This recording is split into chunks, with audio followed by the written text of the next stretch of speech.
नमस्कार, टीवी 100 कारोबार के इस एडिशन में आपका स्वागत है। मैं उदित बेकालरा। आज माफी चाहते हैं, थोड़ा टेक्निकल वजहों से आज हम थोड़ा लेट हो गए।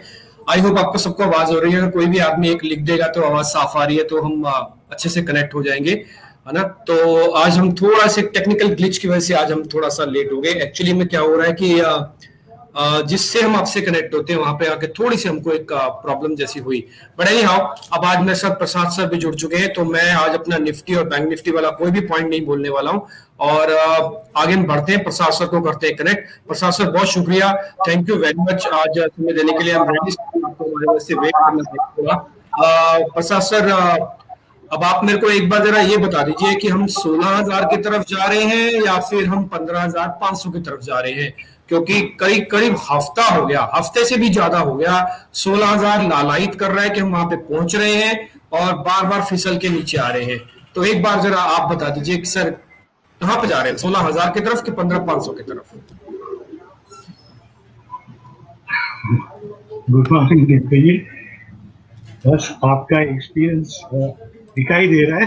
क्वेश्चन उसमें थोड़ा टफ क्वेश्चन है ओपनिंग क्वेश्चन पे, बट फिर भी मुझे लगता है I am bullish on the market.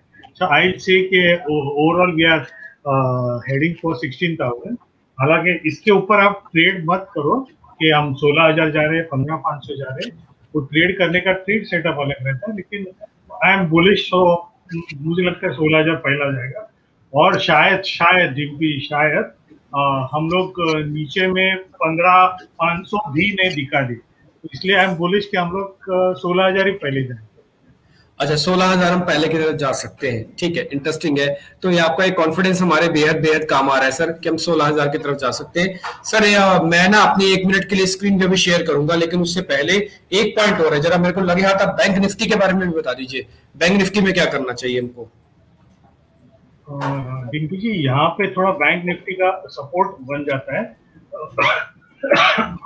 अगर आपको याद रहेगा कि 2 हफ्ते पहले जब भी आरबीआई पॉलिसी था तभी बैंक निफ्टी यहाँ से 1000 पॉइंट ऊपर था। तभी हमने क्लियरली बता दिया था कि बैंक निफ्टी में अभी करेक्शन आएगा और वो भी 1000 पॉइंट नीचे। तो वो करेक्शन अभी भी चालू है और मुझे लगता है ये यहाँ पे थोड़ा अभी साइडवेज रहेगा। मैं सिर्फ आपको रेंज दे देता हूँ इसका जो डाउन साइड का रेंज था, जो 2 हफ्ते पहले हमने कहा था कि तभी था 35,800 का निफ्टी था बैंक निफ्टी। तभी कहा था 34,500 34,230 तक आएगा। वो लगभग 34,500 तक आ गया अगले यानी आज तक का, अगर आप देखेंगे उसके पहले। और जो अभी 34,800 वापस अगर बैंक निफ्टी आ गया है तो इसको जो रेजिस्टेंस पॉइंट बनता है इसका बैंक निफ्टी का, अभी वो मैं बोलता हूँ आपको, वो बनेगा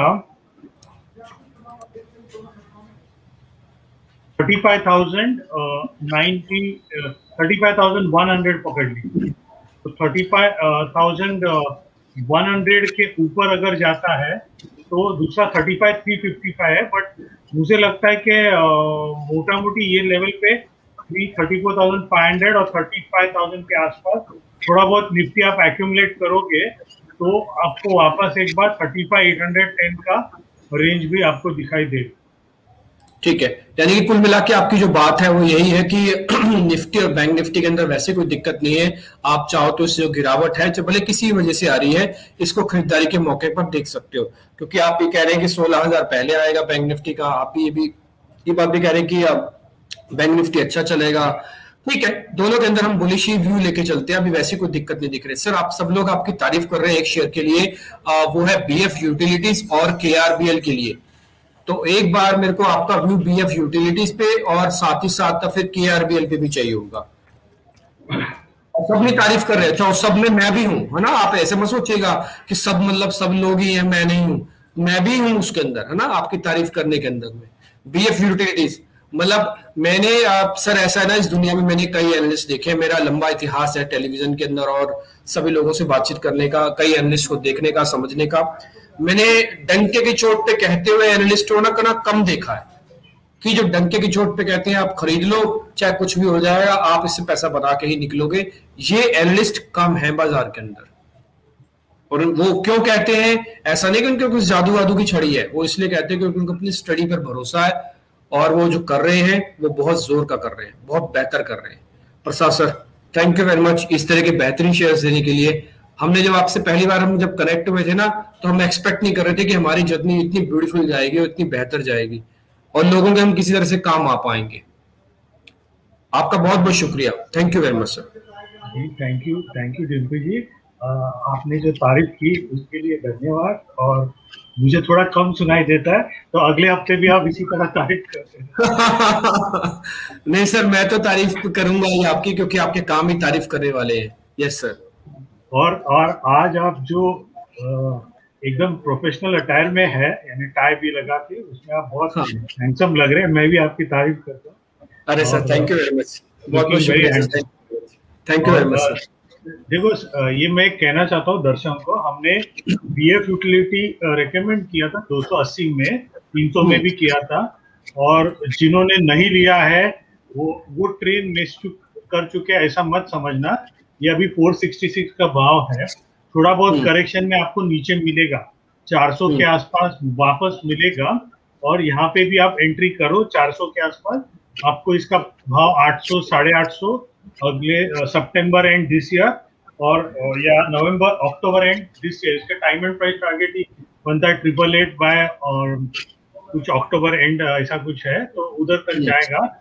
जिन्होंने लिया है वो होल्ड करे, इसमें ट्रेडिंग बिल्कुल मत करें। दर्शकों को ये भी एक सीखना पड़ता है कि प्रॉफिट होता है ना, तो उसको आप बनाए रखे, यानी होल्ड करो उसको। प्रॉफिट ले लिया तो स्टॉक हाथ से गया, ऐसा नहीं होना चाहिए। ये स्टॉक अच्छा है, इसमें अभी जो रिजल्ट के वजह से थोड़ा बहुत साइडवेज जाता है, लेकिन ये स्टॉक का result is not important, because performance is consistent. एक तो कोर्ट केस बाकी है, वो अगर आता है then it should be doing very well, but overall stock is good. मैंने भी होल्ड किया है, जब भी मैं ट्रेडिंग करता हूँ, मेरा मैं बोल रहा हूँ, तो आप भी इसमें से सीख सकते हो। जब भी मैंने ट्रेडिंग किया है तो बेचा, उसके ऊपर ही खरीदा है, तो बेच के कुछ मतलब ही नहीं है। It is not that you make money, 50 रुपया कमाओगे ये वो, बट ठीक है कभी कमा गया गलती से, तो that is not the intention. आप होल्ड करो, आपको अच्छा प्राइस ये स्टॉक में मिलेगा। ठीक है। दूसरा हमने दिया था HCC। हाँ, सर नहीं सर, दूसरा मैंने KRBL पूछा आपसे। KRBL SCC में बाद में आऊंगा, अभी पहले KRBL पे भी राय दे दो आप।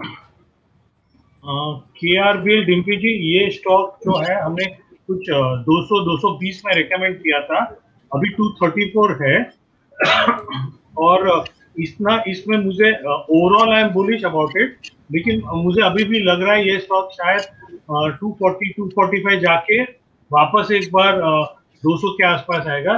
जिन्होंने लिया है होल्ड करें। अगर आप देख रहे हैं कि ये स्टॉक आगे जाके 240-45 जाके 230 वगैरह टूट रहा है, तो थोड़ा बेच के आप वापस 210-220 के आसपास ले सकते हैं, वो भी 25% क्वांटिटी।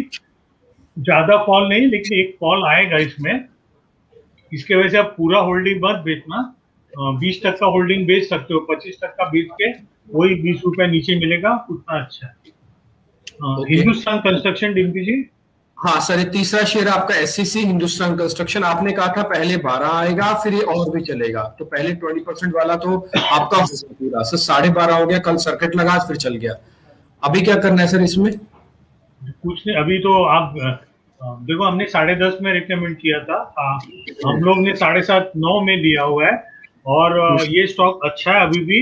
अगर आपके पास है तो होल्ड करो, ट्रेडिंग बिल्कुल मत करना इसमें भी, क्यों ये BF यूटिलिटी जैसा है, क्योंकि आप बेचते हो तो ऊपर ही खरीदना पड़ता है, और 5% का सर्किट लगता है, तो तुरंत सर्किट लग जाता है इसमें।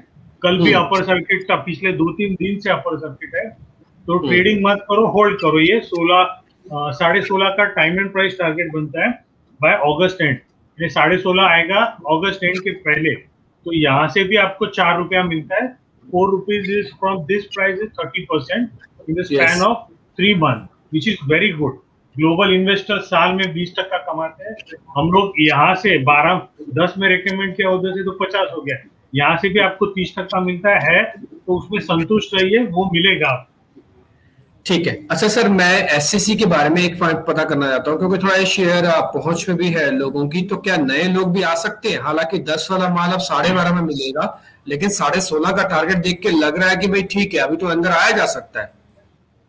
जी मेरे हिसाब से तो ये stock is a new discovery, और इसलिए आप कभी भी लो, इसमें पैसा तो आ ही रहा है, यानी आप 10 में लो, 11 में लो तो भी 12 में जाता है, 12 में बेचा तो भी 12.5 में बाहर खड़ा रहता है, तो स्टॉक अच्छा है। मान लो आपको करेक्शन में 11 के आसपास मिल जाता है तो अच्छा, 9 के स्टॉप लॉस के साथ अभी भी खरीदो, 16.5 के ऊपर जाएगा, then the next target will be 26 और 50। फिर हम लोग जो आपने कहा ना डिम्पी कि अभी ये 10 का स्टॉक 12 में लेने का अभी भी अच्छा लगता है, लेकिन जब ये स्टॉक डबल होता है ना, 10 का 20 होता है, तो आप लोग, मैं भी डरता हूँ उसमें लेने में, तो कोई हिम्मत नहीं करता। अभी आपको मैं बोलूंगा अरे ग्रेफाइट ले लो 750 में, बोलेगा 200 में लिया, अभी 750 में कैसे नहीं लिया जाएगा। हाँ, तो इसलिए अभी ये ले लो, आप लेके होल्ड करो, ट्रेडिंग मत करना। 5% का सर्किट है, यानी 50 पैसा नीचे आता है तो सर्किट लगता है, उसके वजह से डरना मत। अच्छे डेवलपमेंट हो रहे हैं कंपनी में, मैंने 2-3 बार बता दिया है, तो उसकी वजह से आप इसमें बने रहिए, ट्रेडिंग मत करना। ट्रेडिंग में ये सब स्टॉक आपके हाथ से निकल गए ना, तो फिर बाद में रोने का नहीं, मैंने ये बेच दिया, अभी मैं क्या करूं। नहीं, बात आपकी बिल्कुल ठीक है। अच्छा सर, ना मेरी ना एक आपसे मीठी शिकायत है। मीठी शिकायत, एक तो शिकायत होती है, एक होती है मीठी शिकायत। मीठी शिकायत में यह है, आपने लोगों को ना ऐसा कर दिया है कि भाई अब वो कोई भी शेयर लेते हैं ना तो उनको 30% की आदत डलवा दी है। अभी क्या है ना, वो सभी लोगों का ये होता है कि बस हम जैसे कोई शेयर ले ले 20% 30% चल जाए। मतलब कितने प्रसाद कुश लाएंगे भैया, हमारे पास तो एक ही प्रसाद कुश है, कहां से लाएंगे इतने सारे? ठीक है, तो सर आपने ना उनको ऐसी आदत डलवा दी है कि हर शेयर से 20-30% से आपसे कोई बाहर निकलता ही नहीं है। अब एससीसी देखो 20%, BF utilities almost double, KRBL अभी चल सकता है। 3 शेयर डिस्कस किए, 3 में से 2 में मोर देन 50% का रिटर्न है, और आगे चल के भी आप कह रहे हैं अभी इनमें बने रहो, एससीसी के अंदर बने रहो। 16.5 तो आप ही टारगेट दे रहे हो, आपने ये भी कहा है कि 24-50 हो जाए कोई बड़ी बात नहीं है। अब बीएफ यूटिलिटीज बड़ा टारगेट के साथ हो। सर आपका एक और शेयर है जो मैं आपको याद दिलाना चाहूंगा, वो है साउथ इंडियन बैंक।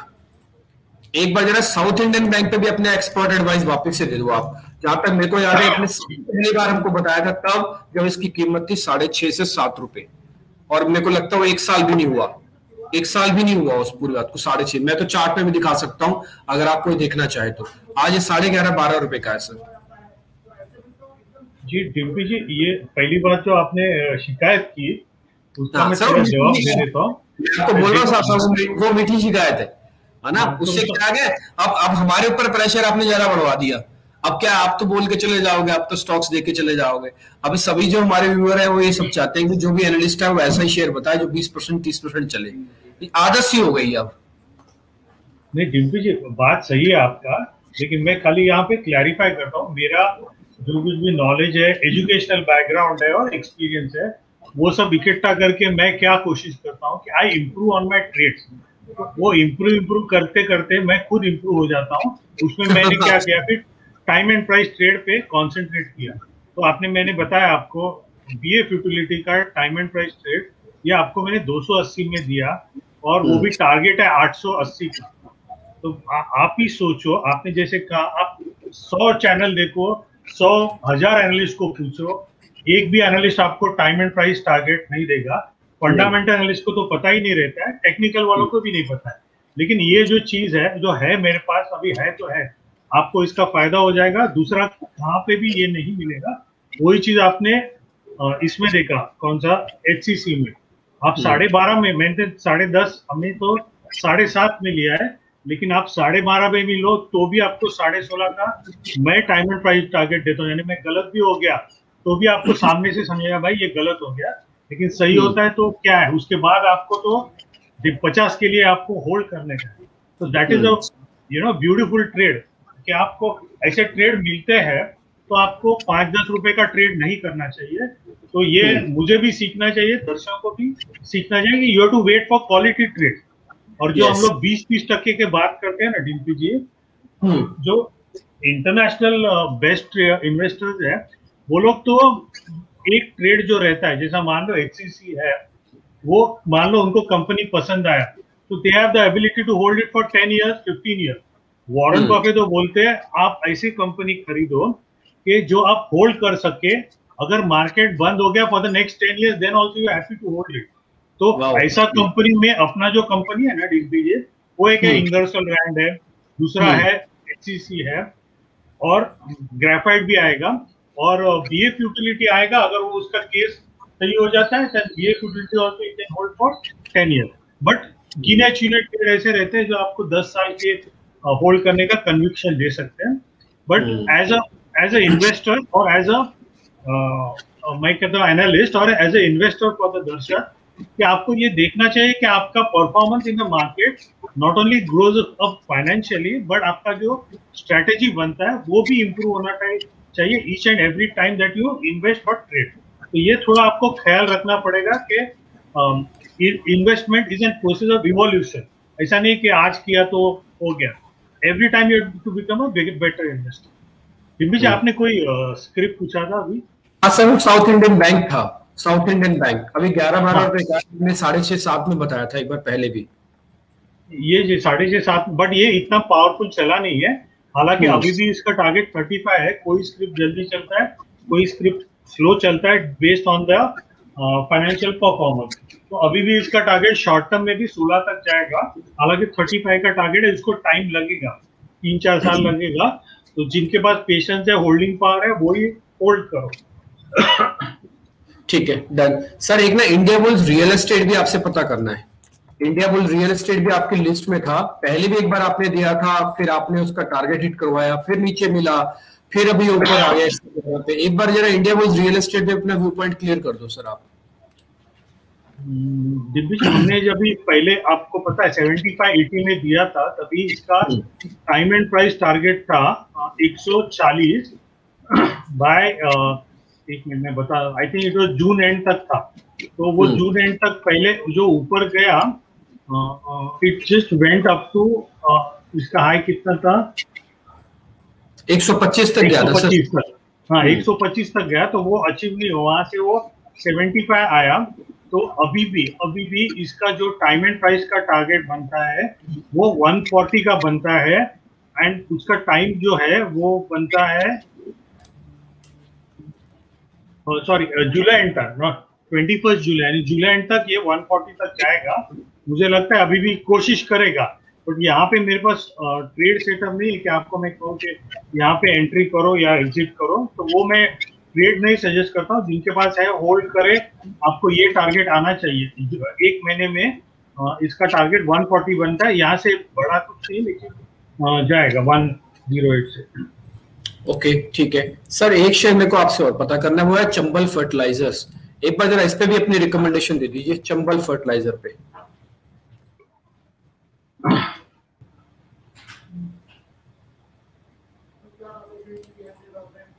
डिम्पी जी, ये स्टॉक काफी चल चुका है, तो यहाँ पे मुझे नहीं लगता कि इतना कुछ स्ट्रेस वैल्यूएशन पे एंट्री करना चाहिए। जिनके पास है वो जरूर होल्ड करे, लेकिन मुझे लगता है कि इसमें आगे जाके थोड़ा बहुत प्रॉफिट बुकिंग आ सकता है। तो इसके लिए मैं एक स्टॉप लॉस दे देता हूँ। जिनके पास एकदम लंबा है, लंबा यानी बॉटम में खरीदा है, तो उनके लिए ये ट्रेड बनता है। अभी के लिए नहीं बन रहा है कि आप यहाँ पे एंट्री करो, लेकिन स्टॉप लॉस जो बनता है इसमें वो बनेगा करीब 240-250 का। तो वो टूटता है तो ये स्टॉक वापस 120 वगैरह तोड़ सकता है। तो वो स्टॉप लॉस के साथ आपको होल्ड करने करे। ज्यादा मेरे को डिटेल में इसमें एनालिसिस करना पड़ेगा और इतना कुछ इमीडिएट नहीं कर पा रहा हूँ। ठीक है सर, अगर मैं आपसे क्वेश्चन पूछता रहा ना तो रात हो जाएगी, और ना पूछने वालों के क्वेश्चंस खत्म होंगे, ना मेरे भी क्वेश्चंस खत्म होंगे। तो आप मेरे को मेहरबानी करके आप ये भी बताइएगा कि आप कौन कौन से शेयर देख रहे हैं। आपका व्यू पॉइंट क्या है? क्योंकि आपने पहले एससीसी बताया, वो चला, केआरबीएल चला, बीएफ यूटिलिटीज चला, साउथ इंडियन चला, सेल चला, इंडिया रियल एस्टेट चला, थॉमस कुक चला, क्या क्या शेयर बताएं, ग्रेफाइट चला, एचईजी चला, इतने शेयर मेरे को आपको याद है, एचडीएफसी लाइफ चला, आपने कितने शेयर बताए? तो सारे मेरे को मुंहजबानी नहीं याद है अभी, है ना। अब आप मेरे को एक और ऐसा शेयर बताइए जो आपकी लिस्ट में है, आप उसको नोटिस कर रहे हैं, आपको बेहतर दिख रहा है, आप उसको लेना भी चाहेंगे। पहले दो शेयर तो आपको पता है, हिंदुस्तान कंस्ट्रक्शन और बीएफ यूटिलिटी। ठीक है सर, वो तो हमने नोट कर ही रखा है, बीएफ यूटिलिटीज और हिंदुस्तान कंस्ट्रक्शन, वो तो हमारी लिस्ट में रहेगा ही रहेगा। ये मेरे पास पैसा होगा, आई एम फुल्ली इन्वेस्टेड, तो मैं ये भी खरीदता हूँ। दूसरा, मैंने एक टिम्पी जी कहा था, ये आपके शो पे वो था जी पावर, तो 292 पे कुछ बाय दिया था, 290 to 300, अभी 340 है। तो ये स्टॉक अभी एकदम ब्रेकआउट के ऊपर आके खड़ा है, नया ब्रेकआउट। तो अगर मान लो आज ये स्टॉक अच्छा चलना मानता है, अभी 343 है ना, यानी अच्छा, मैंने लगभग सर्किट लगना मानता है, सर्किट 398 का है, नहीं लगेगा तो भी चलेगा, लेकिन एकदम it should B convincingly strong, 70-80 तक तो जाना मानता है कम से कम।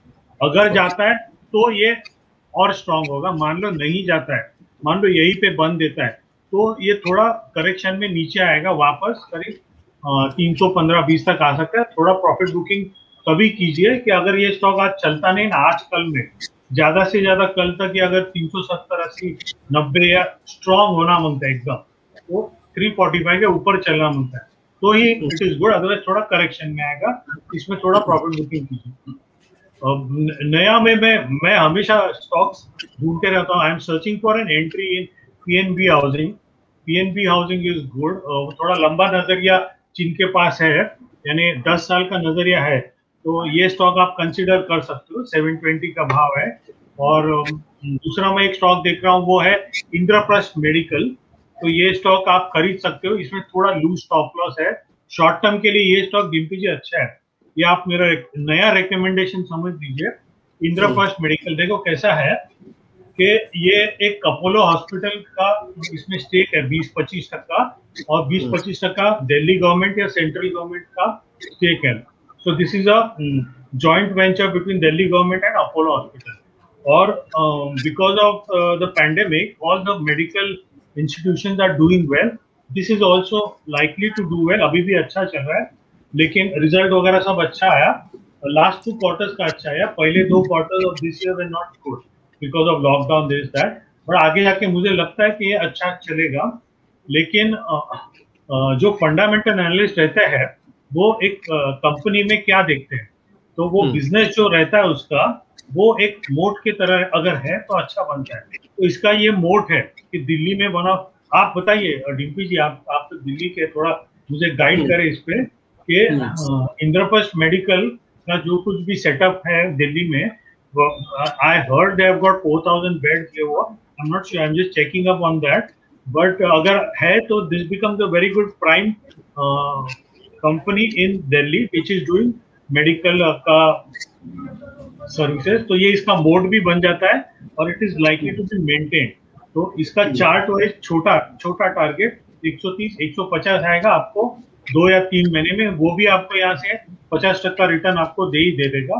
And this is a very strong candidate for very long term holding also. इसमें शायद कंपनी का प्रमोटर्स भी चेंज हो सकता है, ऐसा कुछ मेरे पास न्यूज नहीं है, पर आगे जाके होता है। ज्यादा करके ऐसा सब डेवलपमेंट होता है ना, अभी 100 में तो नहीं दिखेगा, 300 में हो जाएगा ये डेवलपमेंट। जैसा आप देखेंगे पीएनबी हाउसिंग 150 में पीएनबी के साथ था, अभी 800 में उसको आदित्य पुरी ने स्टेक ले लिया। अभी मान लो इसी में और स्टेक बढ़ाया 250-300 में अपोलो में, तो आप क्या करोगे? तो वहां पे भी एंट्री करने का, अभी भी एंट्री करो इसमें इंद्रप्रस्थ मेडिकल में। I think this is a very good investment stock और मल्टी बैगर है। मैं खास करके इसमें टारगेट नहीं दे रहा हूँ, क्योंकि फिर हमारे लॉन्ग टर्म के इन्वेस्टर्स जो है, सब्सक्राइबर्स है, वो गुस्सा करके आप सब फ्री में मुफ्त में जाके बता देते हो। लेकिन आप जरूर लीजिए, वेरी गुड स्टॉक, आपको 130-150 का भाव प्यार से मिले। बहुत बढ़िया सर, बहुत ही बेहतरीन, शानदार आपने आज सारे स्टॉक्स का एनालिसिस किया। इंद्रप्रस्थ मेडिको 91 है, 130 150 तक भी चला जाएगा। जी पावर आपकी लिस्ट में है, कम से कम 30-40 रुपए चलने की और कैपेसिटी है। ये तो सिर्फ 1 से 2 दिन की बता रहा हूँ, आगे तो और चलेगा। एससीसी आप कह रहे हैं कि कम से कम 16 तक का टारगेट रखो। बीएफ यूटिलिटीज आपकी लिस्ट में अभी भी है, और पीएनबी हाउसिंग है। 1 2 3 4 5 हो गया सर। आपके आज के 5 शेयर में हम कैरी फॉरवर्ड लेके जा रहे हैं। 2 शेयर इसमें से पुराने हैं, इनफैक्ट मैं बोलूंगा हाँ 2-3 शेयर पुराने, जी पावर भी, एससीसी भी और बीएफ यूटिलिटीज भी, इंद्रप्रस्थ मेडिको और पीएनबी, ये आज आपने दिए हैं। ये दोनों शेयर हम आज अपने लिस्ट में नोट कर लेते हैं, अच्छे से नोट कर लेते हैं। और खूब मैं तो आपको थैंक यू भी करूंगा सभी इन्वेस्टर्स की तरफ से, क्योंकि सब अगर आपको लिखने पे आ गए तो फिर सब लोग थैंक यू लिखते रहेंगे। तो इसलिए मैं सभी इन्वेस्टर्स की वजह से आपको मैं थैंक यू करूंगा कि आपने समय निकालते हो। हम आपसे जबरदस्ती समय ले लेते हैं और उसके बाद अच्छे ट्रेड आपसे हमको मिल जाते हैं।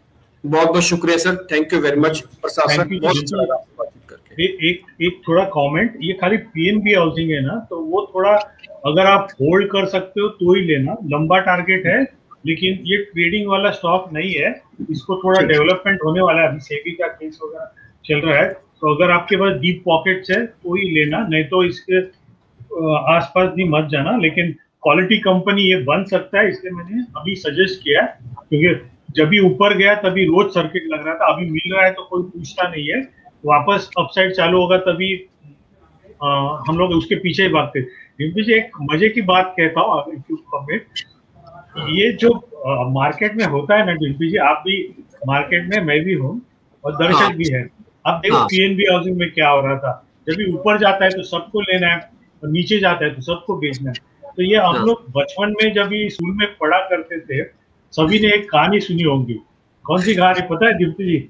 नहीं सर, नहीं पता। अरे बहुत सिंपल है, आंसर टू द मार्केट आप बोलेंगे ना डिम्पी, इज सो सिंपल कि आपने बचपन में सब लोगों ने सुना था। वो कहानी है monkey and the cap seller की। तो एक कैप सेलर रहता है जो इसका मंकी कैप सुनाता है, तो जब भी वो कैप लेके जाता है तो कैप सेलर गुस्सा आता है, मेरा कैप लेके गया, तो वो मंकी देता नहीं, तो कैप सेलर क्या करता है, मेरा कैप फेंक देता है, मंकी भी कैप सब फेंक देता है। वैसा मार्केट में होता है, जब को लेना है सबको लेना है, जब बेचना है तो कैप सेलर जैसा मंकी ने कैप फेंक दिया, सबको बेच दे। लेकिन आप ये स्टॉक लेके रखिए, और कैप सेलर तो बहुत रहेंगे, और हम मंकी से कैप सेलर बनने की कोशिश करते हैं। श्योर सर, बिल्कुल सर, वेरी गुड सर, बहुत अच्छे से आपने एग्जांपल देके ये बात भी क्लियर करी। बहुत बहुत शुक्रिया sir, thank you very much. Thank you very much sir.